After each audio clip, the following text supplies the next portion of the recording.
He said I was the only person in the world capable of truly loving him. And like a fool, I believed him, while picking up the shards of glass from the cup he had just smashed against the wall, after yet another one of his deadly silences. We met when I was already a little broken. He saw something in me that no one else did, or at least that's what he said. He told me I was different from the others, that I had a rare heart, and that only someone like me could understand the pain he carried from his past. And I, starving for love, took on the role of savior, without realizing I was just another pawn in his game of manipulation. The narcissist didn't want healing. He wanted control. I was nothing more than a drug he pretended to take.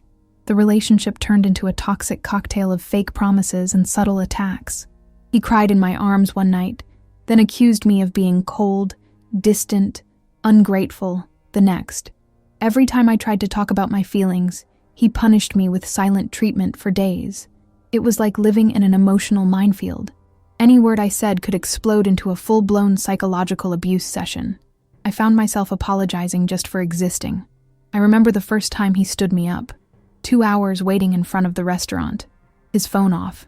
When he finally called, days later, he told me he needed space, that I was too much, and I apologized.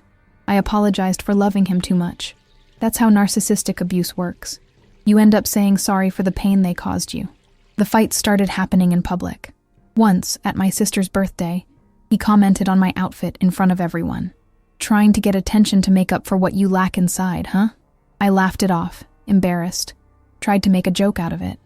He laughed too, and added, "See, she knows it's true." That's how gaslighting felt.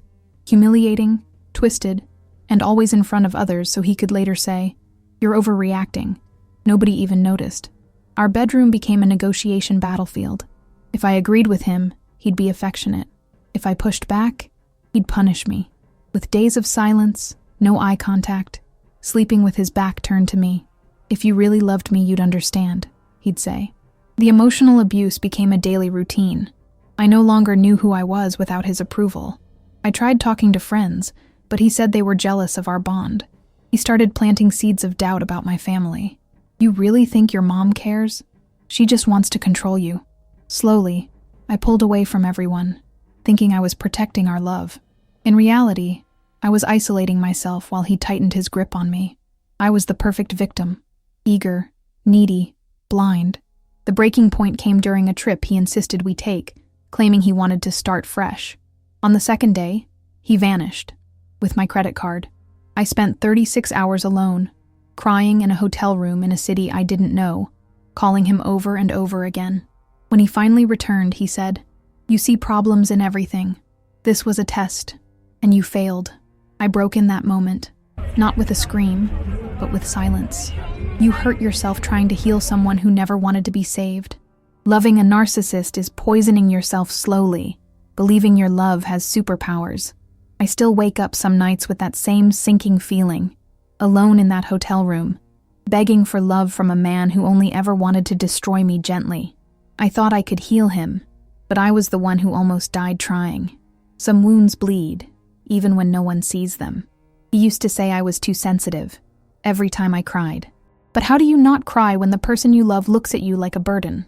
How do you keep a straight face when the man who once said you were his soulmate now treats you like an inconvenience he's forced to tolerate? After that trip, something in me fractured. But instead of leaving, I begged him to let me stay. I told myself he was wounded, that maybe this time, if I loved him harder, if I stopped complaining, if I gave more, maybe then, he'd finally soften. That was the most dangerous lie of all, the one I told myself, because I couldn't accept that love was not enough. Not for a narcissist, not for someone who fed off my empathy while slowly draining me of my self-worth.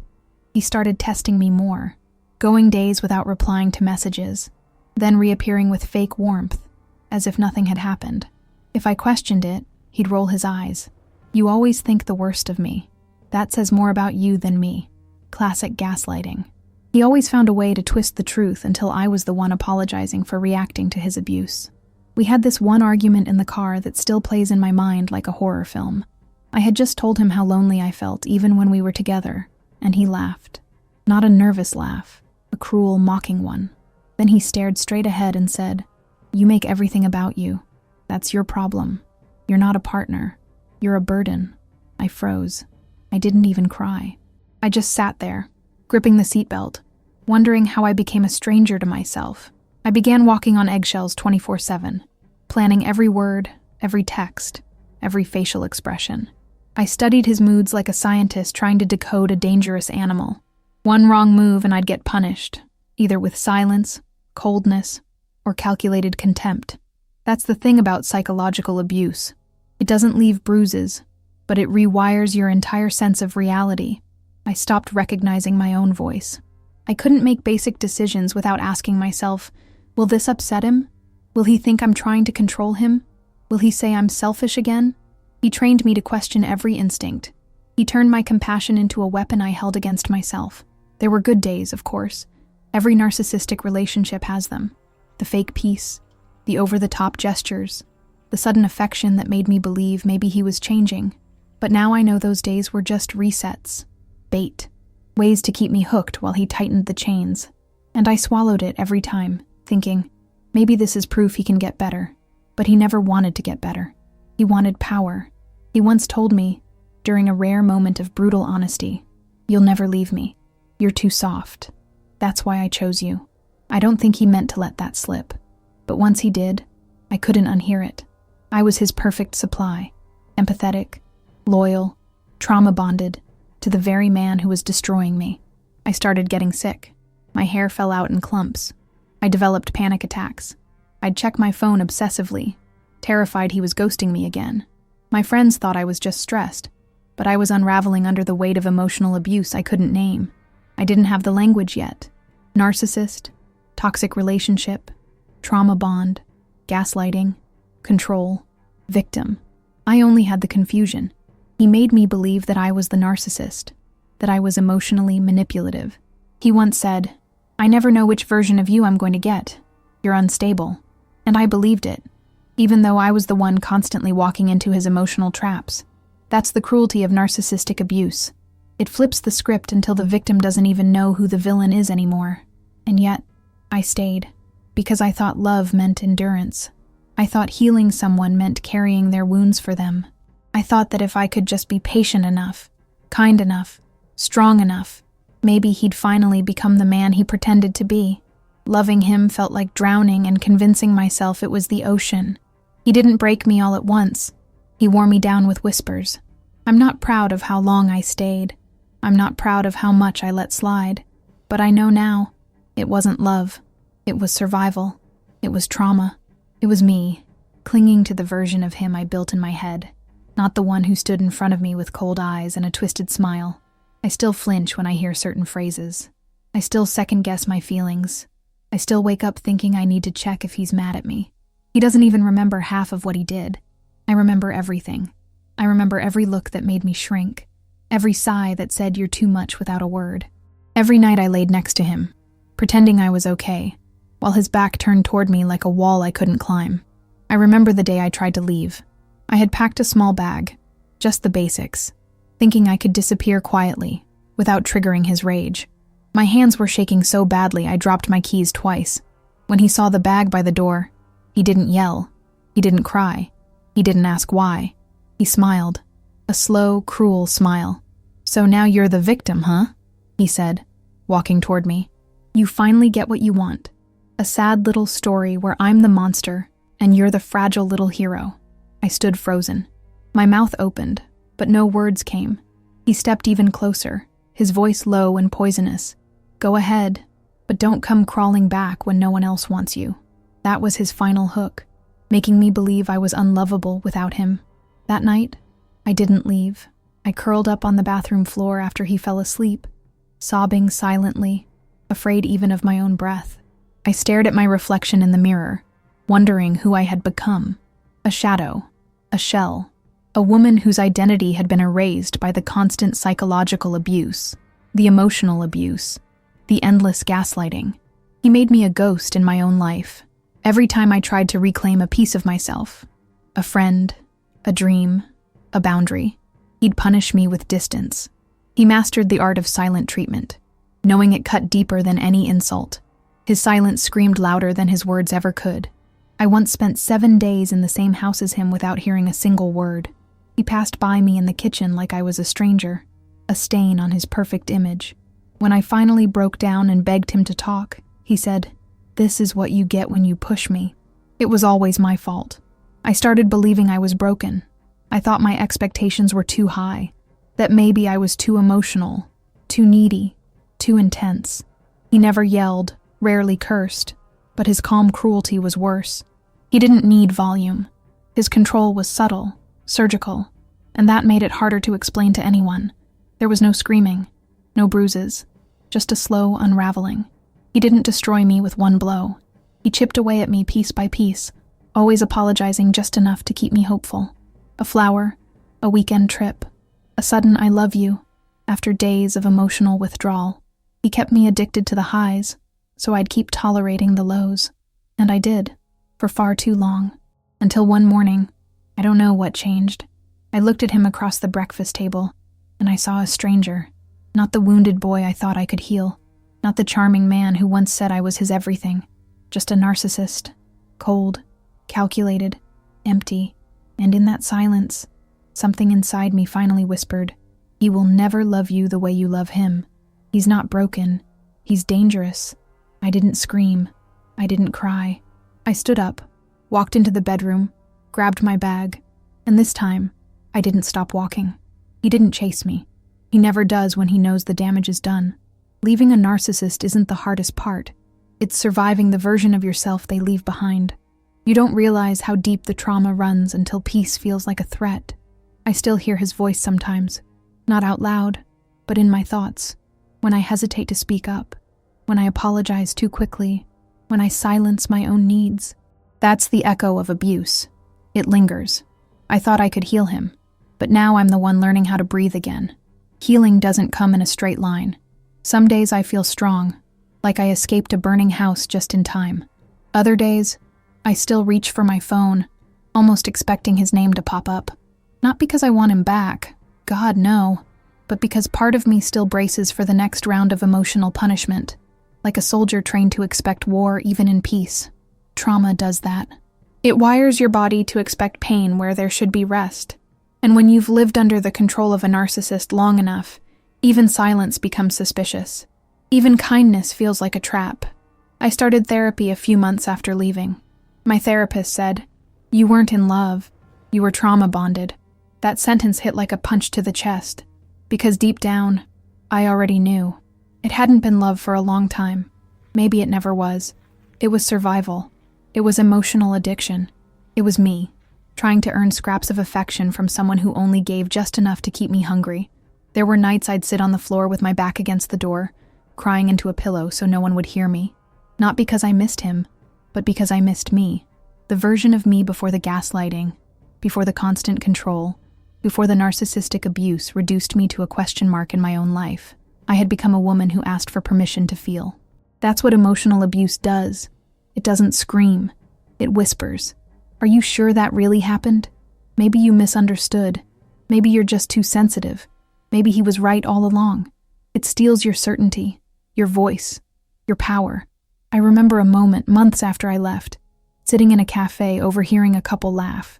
It was such a simple thing. She touched his arm. He smiled at her like she was safe, and it broke me, because I had forgotten that love could feel like that. Light, free, without fear.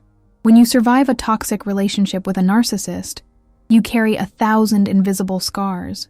You learn to read every tone, every shift in expression. You become hypervigilant, always scanning for danger. That's the residue of control.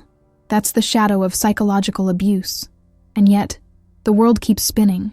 People tell you to move on, to forgive, to stop talking about it, but they don't see what it cost you to get out. They don't understand that leaving wasn't the end of the pain. It was just the beginning of the reckoning, because now I had to face the truth. He never loved me. He only loved what I gave him, the devotion, the softness, the loyalty. And when I started needing something in return, I became disposable. That truth still burns. I wasn't hard to love. He was incapable of loving anyone but himself. He didn't change. He revealed who he truly was when I stopped sacrificing myself for his comfort. I keep a photo of myself from before we met. There's a light in my eyes I don't recognize anymore, but I'm fighting to get her back. Not all at once, not perfectly, but piece by piece. I've learned that healing isn't loud. It's choosing not to text him. It's unfollowing his friends. It's saying no without apologizing. It's sitting with the emptiness and letting it hurt without running back to what broke me. I thought I could heal him. Now I know. You can't heal someone who uses your love as a weapon. And even now, in the quiet of my new life, sometimes I still flinch, not because he's here, but because the trauma is. But this time, I choose me, even if I have to do it trembling. There are still nights when I wake up with his voice in my head, not yelling, no, he rarely yelled. Just that cold, flat tone he used when he wanted to cut me without raising his voice. You're too emotional. No one else would put up with this. I hear it when I get overwhelmed, when I cry, and instinctively reach to hide it. He trained me to associate vulnerability with punishment. That's the cruelty of narcissistic abuse.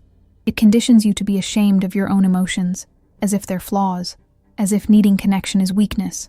Even now, surrounded by people who care, I sometimes expect them to leave. I brace myself for the withdrawal, the silent treatment, the shift in energy. I question compliments. I overthink simple texts. I shrink when someone raises their voice. This is the residue that narcissistic control leaves behind. Trauma woven into everyday moments. I've spent hours in therapy trying to forgive myself. Forgive myself for staying. Forgive myself for loving him. Forgive myself for believing I could save him. Because the truth is, I didn't just love a narcissist. I sacrificed myself for one. He didn't have to force me. He made me believe I wanted to give up everything. My needs, my boundaries, my dreams. That's how manipulation works. It wears the mask of love while draining you dry. You don't see it happening until you're already empty. He used to say, "You're the only one who gets me," and I wore that like a badge. I thought it made me special. I thought our connection was rare. Now I see it for what it was. A tactic. A way to make me feel responsible for his healing, so I'd stay, even when every part of me was begging to run. That's the trap of emotional abuse. It doesn't always look like violence. Sometimes it looks like dependence. Like, I need you more than anyone. Like, you're the only one who hasn't given up on me. And you wear that pain like a crown. You become proud of how much you can endure. But there is no reward at the end of that suffering. Only more suffering. I don't hate him. I don't wish him pain. But I will never, ever excuse what he did. How he slowly erased me while calling it love. How he watched me collapse and called it drama. How he manipulated my kindness into submission until I believed I deserved the bare minimum just for being difficult. The last message he ever sent me was short. "Hope you're happy. I always knew you'd leave." Not, "I'm sorry." Not, "I see what I did." Just one last attempt to make me the villain in his story. That's what narcissists do. They rewrite the narrative so they never have to face themselves. But I see clearly now. I wasn't too much. I was just too real for someone who lived behind a mask. He didn't abandon me. He abandoned the version of me who would have died proving her love. Sometimes I wish I could talk to the woman I used to be, the one who cried in secret, who Googled how to fix a relationship with a narcissist at 3 a.m., who blamed herself for every shift in his mood. I'd hold her face in my hands and say, "He is not your project. He is your poison." And she wouldn't believe me. Not at first. But maybe, just maybe, she'd pause long enough to question it. Now I walk differently. Not always confidently. Not yet. But with intention. I don't chase closure anymore. I don't beg to be chosen. I don't trade my peace for proximity. I let the silence stretch. I let people walk away if they want to. I don't explain my worth anymore. That part of me died with him. I thought I could heal him. But I'm the one rebuilding. Piece by painful piece. The woman he tried to destroy. And this time, no one else gets to hold the pen to my story. Some days I still find pieces of him in me. In the way I question if my feelings are too much. In how I rehearse simple conversations in my head before speaking them aloud. Afraid of saying the wrong thing and being punished with silence. Not because anyone around me is cruel, but because I lived so long waiting for the mood to shift, for the ground beneath me to crack. That's the part no one tells you about surviving a narcissist. The abuse ends, but the echo stays. You become fluent in self-doubt. You second-guess joy. You flinch at calm, because peace feels unfamiliar after chaos. And the worst part? You grieve something that was never real. You don't just mourn the person, you mourn the illusion. I remember how I used to defend him, to my friends, to my family, to myself. Every time he vanished, every time he twisted my words, every time he turned my pain into a performance, I defended him. He just had a hard childhood. He doesn't know how to express himself. He's afraid of being vulnerable. But the truth, he wasn't wounded. He was entitled. He wasn't scared. He was calculated. He didn't want love. He wanted worship. And I gave it to him. I handed over my softness like it could save him. I gave up friendships, hobbies, opportunities. I stopped wearing makeup he didn't like. I stopped going places he didn't approve of. I made my world small enough to fit inside his fragile ego. That's how control works. Not always with violence, but with tiny demands that pile up until you no longer remember who you were before him. And even after all of it, the gaslighting, the silent treatment, the manipulation, there's still a part of me that wanted one thing: acknowledgement. Not even an apology, just recognition. A moment where he'd look me in the eyes and say, "Yes, I did that, and it was wrong." But narcissists don't give closure. They leave open wounds and call you crazy for bleeding. He walked away like he never destroyed me, posted smiling photos, started dating someone new within weeks, rewrote the story so he could stay the hero, and I was left with the rubble of my identity, my self-trust, my life. There were days I wanted to go back, not to him, but to the version of me who still believed, the girl who still had hope that love could fix what trauma broke. But she's gone. She died in the waiting, in the silence, in the heartbreak of realizing that loving him meant abandoning myself. But something else was born in that loss. A woman who no longer begs to be seen. A woman who no longer mistakes chaos for passion. A woman who can now say, "It wasn't my job to heal him. It was my job to survive him. He didn't change. He just found someone else to fool. Loving him didn't make me weak. Staying silent did. I speak now, loudly, for the version of me who couldn't. I write about it not to relive it, but to reclaim it. Because when you survive a narcissist, your voice becomes your weapon, your truth becomes your armor, and your story becomes your freedom. I thought I could heal him, but now I'm healing me. And if you're reading this, still in it, still confused, still hoping, I want to tell you something I wish someone had told me. It's not your job to prove your love to someone who uses it against you. You are not broken. You are being broken down. Get out. And if you can't, yet, hold on to your light, even if it's faint, even if it flickers, because one day you'll remember who you were before him. And when you do, you won't need his apology. You'll have you, and that will be enough. I don't wait for him to say sorry anymore. I've stopped rehearsing the moment where he comes back, admits everything, and begs for forgiveness. That scene was just another fantasy, like the love I thought we had. He's not coming back. And if he did, it would only be to see if he still has access to me. Narcissists don't miss you. They miss your submission, your silence, your willingness to bleed quietly. I'm not that woman anymore. I still carry the trauma. I still have flashbacks. Sometimes I still dream I'm back in that house, with him staring through me like I never mattered. But then I wake up, and I remember, I got out. I chose myself. That choice wasn't loud or brave. Not at first. It was trembling, full of guilt, scared, but it was real, and it saved my life. Healing doesn't feel like freedom at first. It feels like grief. Loving a narcissist teaches you how deeply you can betray yourself in the name of hope. Some people never make it out. Some stay forever, shrinking until there's nothing left but a whisper of who they were. I almost did, but I write this now, not because I'm fully healed, but because I survived. And survival, after abuse, a promise to yourself that you won't go back. Not even in memory. I thought I could heal him, but the real healing began the day I stopped trying. And still, sometimes, I catch myself listening for footsteps that aren't there.